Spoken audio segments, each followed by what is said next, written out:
first time since the BRICS kick-started, China is on board in tackling terror. In the Xiamen Declaration, of which China has been a part of, it has named very specifically and categorically outfits such as Jaish-e-Mohammed, Lashkar-e-Taiba, the Haqqani Network, the Jamaat-ud-Dawa and others who operate out of Pakistani soil and target India.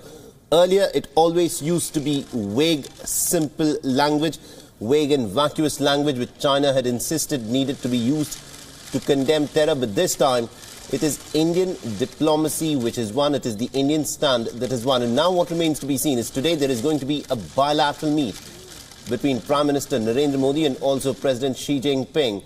And it remains to be seen as to what will be the outcome of this meet. Considering the fact that just about a week and a half ago, India and China had been locked in this very bitter standoff over Doklam. And now that bitterness is over. That period of difficulty, that has now gone. And what we are looking at is a China which is more amenable to Indian concerns.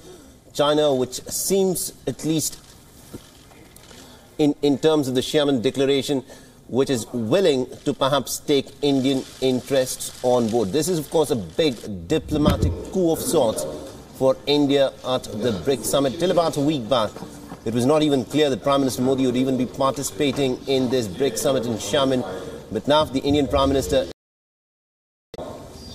bilateral talks with his Chinese counterpart. Yesterday we saw Prime Minister Narendra Modi taking part in plenary and also restricted discussions as a part of the BRICS summit. He has met with the top premiers of the other 4 countries of the BRICS. Apart from India, it is Brazil, China, Russia and South Africa who are all present. And also there are 5 other nations which are known as the BRICS Plus who have come on the invite of China this time round.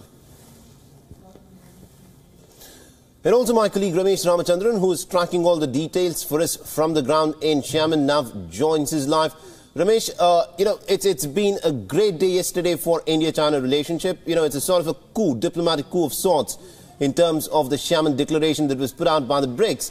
And today we expect the bilateral meet between President Xi Jinping and Prime Minister Narendra Modi to take place. So can the two leaders find common ground to move forward?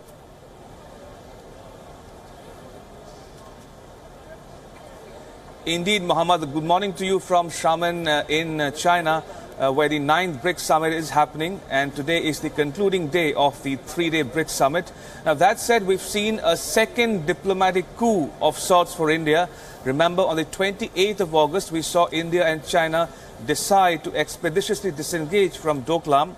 And more than 1 week later now, we've seen yesterday the Xiamen Declaration, which speaks in no uncertain terms about Pakistan's duplicity in fomenting terrorism directed against India in particular. Remember, the language used in the Xiamen Declaration is very strong and specifically names those terrorist groups operating from Pakistani soil and which direct the activities against India in particular. So, in a sense, as I said, it's a diplomatic coup of sorts for India to get China to relent on the issue of Jaish-e-Mohammed in particular. Remember, Jaish-e-Mohammed is a terrorist organization proscribed, banned by the UN, but its leader, Masood Azhar, is still at large, and India is trying to get the UN to ban Masood Azhar as well, and China has been opposing that proposal for a long time now. China, in fact, is the only holdout country, that comes between the proscription of Masood Azhar and the consequences of it. So clearly,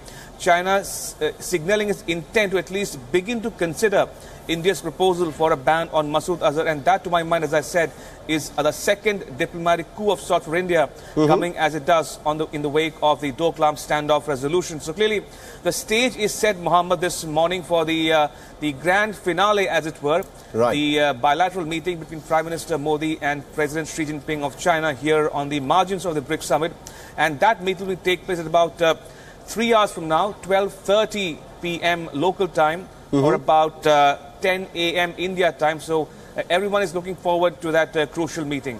Absolutely indeed, Ramesh. Now, this, of course, will be a meeting which will be watched very, very closely because it is coming, 9 days after the Doklam standoff was resolved. How is this meet being looked at in China? Because the rhetoric during the Doklam standoff was something which was very, very belligerent. But now it's a completely different and a changed scenario there.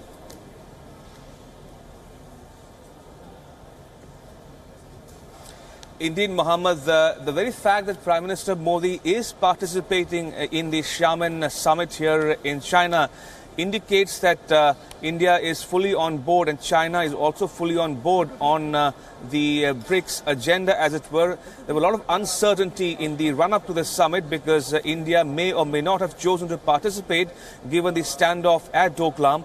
But we saw India and China resolving or agree to resolve the standoff on the 28th of August, after which India officially declared its participation at the 9th BRICS summit here. So it is an improvement, an advancement of sorts over the last several months now. Remember, the standoff lasted more than 2 months and it was resolved only on the 28th of August, as I said. So clearly, from the first things first, the participation of India itself is a strong message that India and China want to maintain relations on an even keel. Now, that said, the responsibility of India and China is also on keeping the economic agenda firmly on course. Remember, India and China described as the engines of global growth, and within the ambit of BRICS, both have a responsibility to not only shift the balance of power, as it were, from developed economies to the developing economies, but also to come to some sort of an understanding on the way forward in taking forward the BRICS agenda, namely trade, investment, free trade and globalization. So clearly,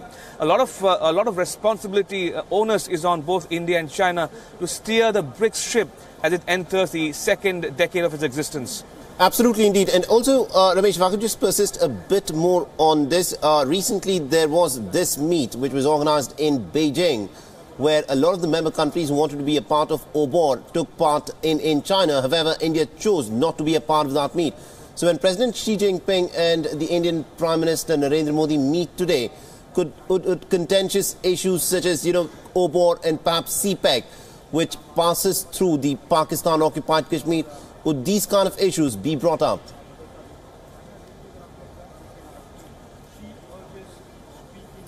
Indeed, when two leaders meet, Mohammed, it is only natural from them to discuss bilateral, regional and global issues of mutual concern.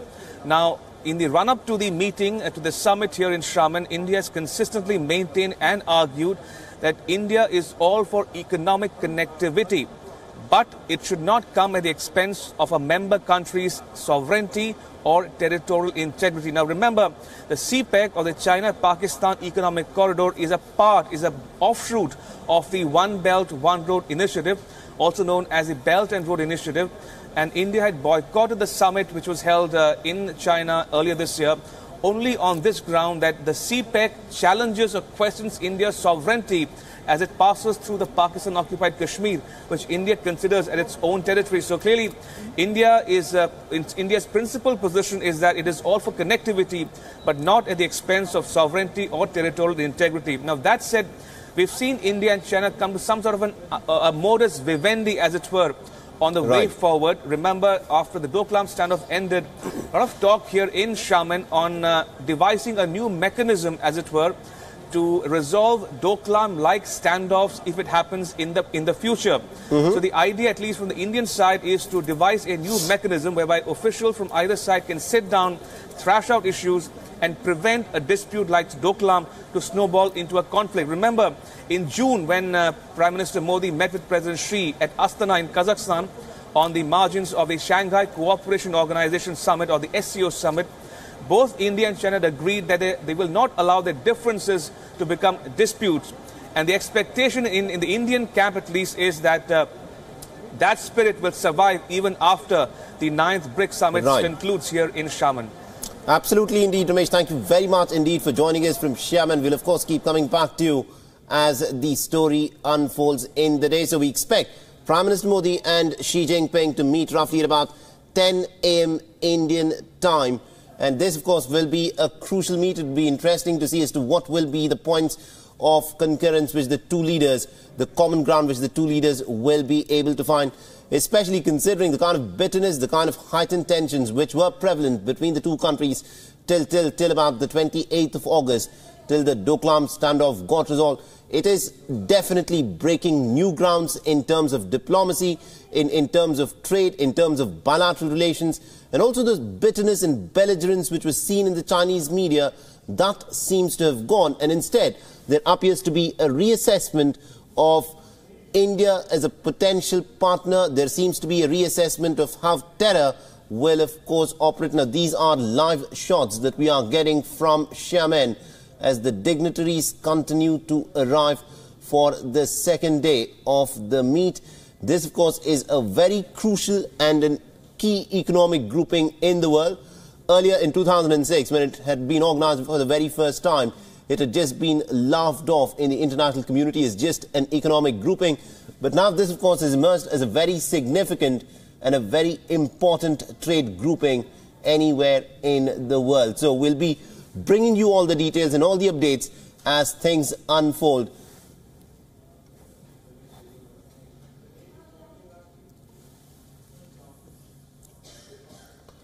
So this, of course, is a key meet which will take place. Yesterday, remember, the plenary and the restrictive discussions were held between the premiers of the five member states who are a part of the BRICS.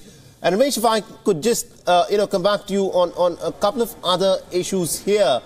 It's very interesting as to how the Chinese and the Pakistani relationship will progress from here on.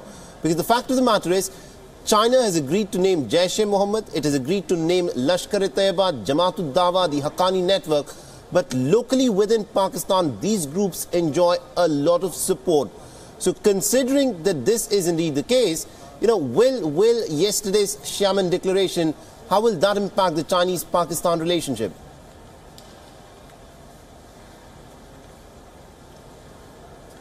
Indeed, Mohammed. On the face of it, China-Pakistan call their relationship an all-weather relationship, and China calls Pakistan an all-weather friend. And we've seen that for several decades now.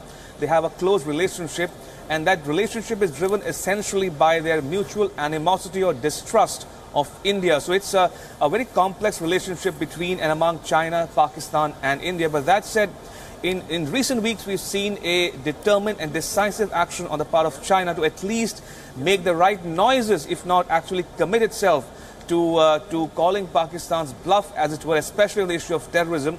But we've seen the first tentative steps being taken by China in a sense, especially in light of yesterday's Xiamen declaration, which specifically names terrorist groups operating on Pakistani soil and which act both against India and Afghanistan. Remember, the eastern frontier with India and Pakistan's western frontier with Afghanistan are two hotspots which India describes as the mothership of terrorism or the epicenter of global terrorism. And Pakistan has been in the news for the wrong reasons for several decades now. But we've seen both Pakistan and China run with the hare and hunt with the hounds, as it were, and trying to hedge each other from international sanction or criticism. But of late, especially in light of India's determined position on Doklam, that is reflected or manifesting itself in the Xiamen declaration, where again, as a diplomatic coup of sorts, it's got China to relent on its perceived opposition to Masood Azhar ban by the UN. And many commentators here are telling us at WION that this might be the first tentative step towards China eventually agreeing or to consider India's proposal for a UN ban on Masood Azhar. Now, that said, we've seen China-Pakistan relationship, maintain relations on an even keel. There's other issue of China's opposition to India's membership of the Nuclear Suppliers Group, which remains as it is now. There's no change in China's position. Right. The other big issue of concern for India would be, as you mentioned, Mohammed, CPEC, the China-Pakistan Economic Corridor, which passes through POK, Pakistan-occupied Kashmir, again, which India considers as its own territory. So there are many contentious issues between India, China, and also Pakistan.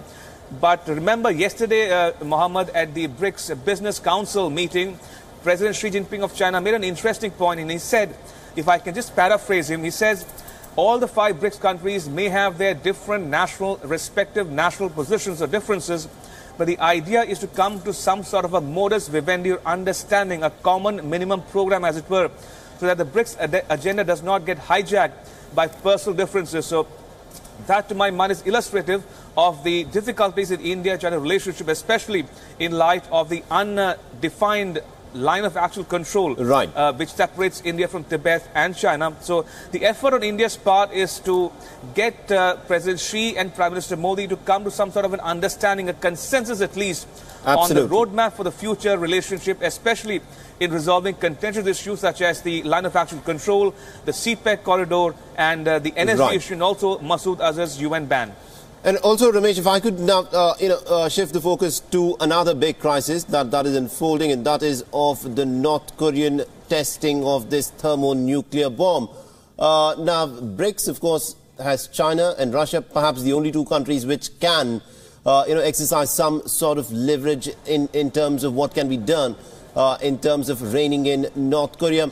How has this BRICS summit been impacted by the thermonuclear test that was conducted by North Korea, and any developments that have taken place on that end? And has China made any commitment to perhaps step in and rein in the Kim Jong-un regime?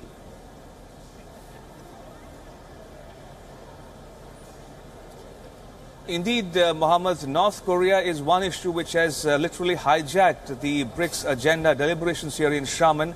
Remember, the North Korean Pyongyang decided to conduct a sixth nuclear test on the 3rd of September, the very day the BRICS leaders assembled here in Xiamen for the opening plenary ceremony of the 9th BRICS summit here in Xiamen. So, timing-wise, it was impeccable timing on the part of Kim Jong-un, Mohammed, to gain attention and condemnation at the same time from many BRICS countries and around the world, especially the US and its allies in Europe. But that said, the indication, the sense we are getting here in Xiamen is that both Russia and China seem to be more or less holding a similar position, if not the same position or identical position, on the way forward in resolving the North Korean issue. Now, we've seen Russian President Vladimir Putin say in so many words before the summit began that he thinks, to his mind, the threat of sanctions will not work, they will be proven futile, and also that dialogue is the only way forward in resolving or bringing down the tensions on the Korean peninsula. And China itself has, on the 3rd of September, issued a reasonable statement criticizing and condemning the North Korean nuclear test and asking all parties to de-escalate tensions on the Korean peninsula. So, to my mind, BRICS, the voice of BRICS will hold, And Ramesh, if I could just interrupt you there, we are getting some live shots. Issue of the North Korean Ramesh, if I could interrupt you there, we're getting live shots of Prime Minister Modi having arrived at the center for talks in Xiamen. We earlier saw Jacob Zuma, the South African president, who also arrived a little while ago, and now Prime Minister Narendra Modi is, of course, making his way over the red carpet into this center in Xiamen, where the talks are presently being held. And also, if I could just come back to you on this North Korean issue, what has been India's stand? Because still some time back, before India also agreed to impose sanctions along with the United States against North Korea, India did carry out some amount of trade in terms of food and medical supplies with North Korea. How is India's stand going to change after this BRICS summit?